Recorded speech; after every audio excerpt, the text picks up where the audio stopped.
Hey there, Hofstra fans, and welcome inside the W.V. Mason Coaches Report on GoHofstra.com. I'm Julian Coltree, joined by the head coach of the Hofstra Pro Wrestling team, Rob Anspach. Coach, thanks for joining us for the first show of the season. Thank you. Well, let's put the wrap on what happened last year. Another successful year. Your last year in the Colonial Athletic Conference before you guys moved to the EIWA. So, as far as everything goes, win another CAA championship. How'd you like the way last season went?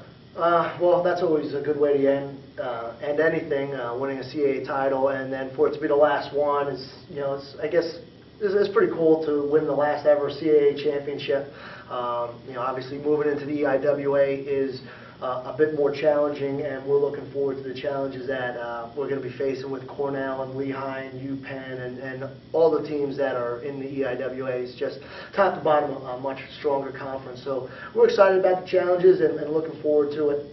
Now, as far as the new conference goes, did the training regimen for your wrestlers change at all when it goes from these schools in the CAA? They're a little bit weaker in competition, as you mentioned. Now you're taking on these teams like the Cornell Big Red, who has become a pretty big rival of you guys these past couple of seasons. No, because at the end of the day, winning CAA titles is what we kind of was a stepping stone onto much larger goals, and we were always training for national championships and All-Americans, so that's still a goal now. And, along with that, we'll become winning an EIWA title. But the regimen hasn't changed. We're still training hard because our schedule doesn't allow us to, take anybody easy. Because, last year we had Minnesota and Ohio State and Iowa, and this year we have Virginia Tech and Oklahoma and Cornell. And so the schedule is as tough as always. So the guys need to be prepared. And again, we want to win conference titles. That's a great thing to do, but the big picture is national titles, having guys win national titles and becoming All-Americans. And last year, something that you really preached was not just competing on that conference scale, but going to that national scale. And of course, grapple at the Garden, you took on Iowa, you took on Ohio State, you started the season with teams like Wisconsin and Minnesota. Now you got another schedule that includes these top national competitions. So how do you guys compete against these bigger teams this year? Yeah, I think, one, I like the team we have. I think, maybe we were a little overzealous last year when we wrestled, basically 7 of the top 10 teams within the first 2 weeks of the season. And what happened is we lost a lot of confidence after those first 2 weeks. And then winnable matches, we started losing, and it just kind of snowballed until we really, to that middle part of the season where we took 2 weeks off, kind of regrouped and came back and finished strong. So this year, I think what we're doing is we got a good schedule, definitely a manageable schedule where where I know we're going to get our guys some wins, and they'll feel good about themselves, and they'll go into those other matches against the Oklahomas and the Virginia Techs, and they'll be ready to compete. And again, we just need to keep talking to them about getting out there and wrestling their type of match, and not being so worried about the outcome at this point in time, although you obviously always want to win. But it's really about wrestling to the best of your ability and wrestling to your potential. And every time you step out and compete, getting a little bit better for the end of the year, which is, again, we say it every year, that's what you're judged on. I mean, you can finish wrestling with, when I look at an example, as we finished last year with like a 6-12 record, and people are telling me, hey, great year, because you won the CAAs. That's the way wrestling is judged. And I've seen teams like Michigan win 1 dual meet but take 4th at the Nationals, and that was a very successful year.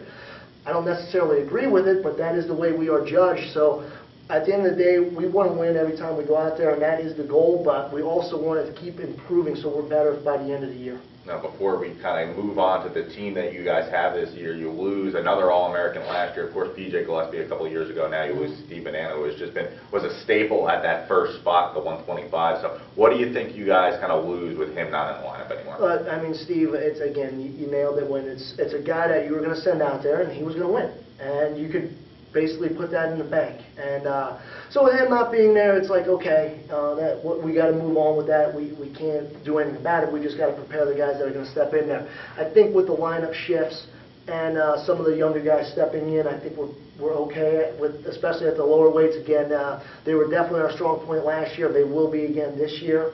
But I also think we are much more solid up top as well, so we don't have to rely so much on those first 3 or 4 weight classes to win, where we'll be able to pull out some wins up top as well. Now let's look at the weight classes kind of as a whole this year, Coach, to get everybody ready for this season. A couple of returners who have competed in the national tournament before, and Jamie Franco and Luke Blight. What have you seen from them in the offseason, and is Franco going to continue at that 133, or might he bump down to the 125? Well, Jamie's going to be starting off at 125. He made the decision. We came in basically right after the season last year, and It's not that we didn't feel he could win at 133, but his natural weight is 125. The only reason he wasn't there is because he couldn't beat out Steve last year.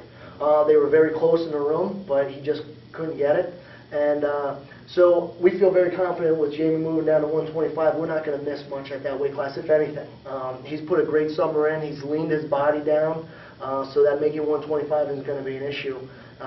So we feel good there. Luke Veit has had a tremendous off-season. It was a guy who already was a guy we counted on a lot, and watching him wrestle now, I think he's just raised our expectations even more, where, you know, it's not even really just about becoming an All-American, it's about becoming a high All-American national champion. I mean, that's where our expectations are for Luke, and that's where his are as well. So I like what he's done this off-season and in the preseason, and he looks poised to really make a run. Moving up with weight classes a little bit, Cody Elegies, he's somebody who had a strong end of the year last year. Of course, his brother Lou is in the lore here at Hofstra University. So what have you liked from him at that 149 spot? Yeah, it's, you know, Cody is, you know, he kept coming on as the year went on. He missed 2 years with injuries where he couldn't do anything. So, and then we started him off wrestling at 157, which was definitely too high of a weight class. We were just trying to fill some holes. We got him settled in at 49, and you could see each match he got better and better and better, and ended up taking third at the conference, beating a couple guys that he had lost to previously. So he just continued that this summer, you know, coming in, getting better, doing the things, and we've just seen a steady progression of him. You know, he's obviously really tough on top. He's got a lot better on his feet, so he can spend more time on top. So he's going to be a guy that we're going to count on here early in the year to get a lot of wins for us. Now, as far as the rest of the weight classes go, you guys have a couple of new people coming in. You have a graduate student. You have a couple of people from the freshman class. What have you liked from the incoming class here, and where do you think you can see certain guys kind of slotted in? Well, I think, you know, just looking at some transfers, Joe Booth, graduate student coming from Drexel University, 3-time national qualifier. He's a guy that can definitely is going to make an immediate impact at 165 pounds. He's ranked somewhere in like the 14 to 15 range in the country at some polls, and I feel he's going to be much higher than that. Just watching him work out, what he's done and what he's brought to this team has been exceptional. You know, he's got a great work ethic, and he wants to win. And when you bring that in there, people around his weight class have started seeing it, and they know when they're wrestling him, they have to step up their game. So it's making everybody around him better, and I feel it's what we needed at that weight class. You know, we had him with PJ 2 years ago. We kind of were missing it last year. He's going to be that guy this year that's going to make 157, 174, 184 that much better. Now, as far as that 174 weight class goes, that's something that maybe you see people bumped around a little bit. That was something that happened last year. What do you think is going to be the biggest solidifier in terms of winning that spot? Well, right now we're looking at, you know, Vic Pujny, who actually won the wrestle off, or Jermaine John wrestling off at wrestling at 174. Both of them have a redshirt year. So as a staff, we got to just see, we're basing it off of health right now. Who's going to be healthiest? Because we don't want to be moving people around. We want to get a guy, and that's going to be our guy, and he's going to go out there on a weekly basis, and he knows that he just needs to keep getting better. So right now, we probably are going to make that decision on Wednesday, which one of those guys is going to go out there and represent us for the year. Yeah. So. And finally, we'll go to that heavyweight spot. What do you think we can see to kind of anchor this lineup? Yeah, Mike Hughes is coming in, doing a great job. You know, I feel, you know, he's just hitting his stride right now. He's just learning how to wrestle. He comes in with he's 6'4", 240 pounds. I mean, it's like any other heavyweight we've ever had here at Hofstra. So he wants to work. He's eager to get better. He's got a great attitude, you know, but he's young. So I expect him to have some growing pains here in the beginning, but by the end of the year, he's going to be a guy that's going to be competing to go out to nationals, and if we can keep him progressing the way I think he can, you know, he could be looking for maybe being a low All-American as a freshman right out the gate. So we're feeling pretty good about our lineup. The one other guy that I really want to just stress that people should watch for is 133-pound Jamel Hudson.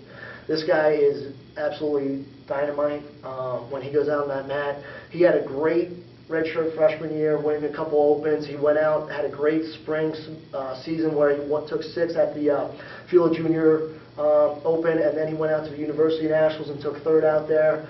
And this is a guy that's never wrestled that type of sport freestyle, so he just picked it up, you know, really quickly. He's done a great job getting his weight down to 133 pounds, and he's going to be exciting to watch.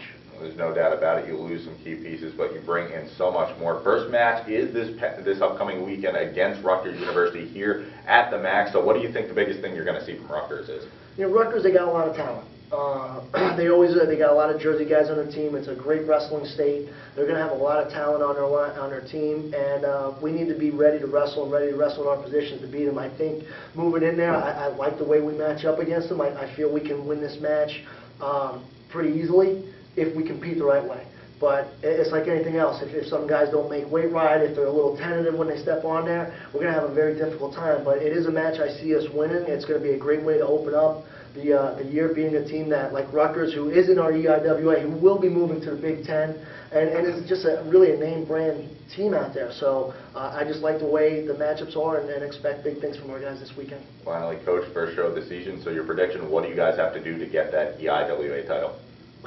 We need to keep getting better as the year goes on. I think we have the pieces in place. This is, I think, one of our most talented teams we've had probably since the 2006-2017. But we need to stay healthy, and we just need to keep getting better as the season goes on.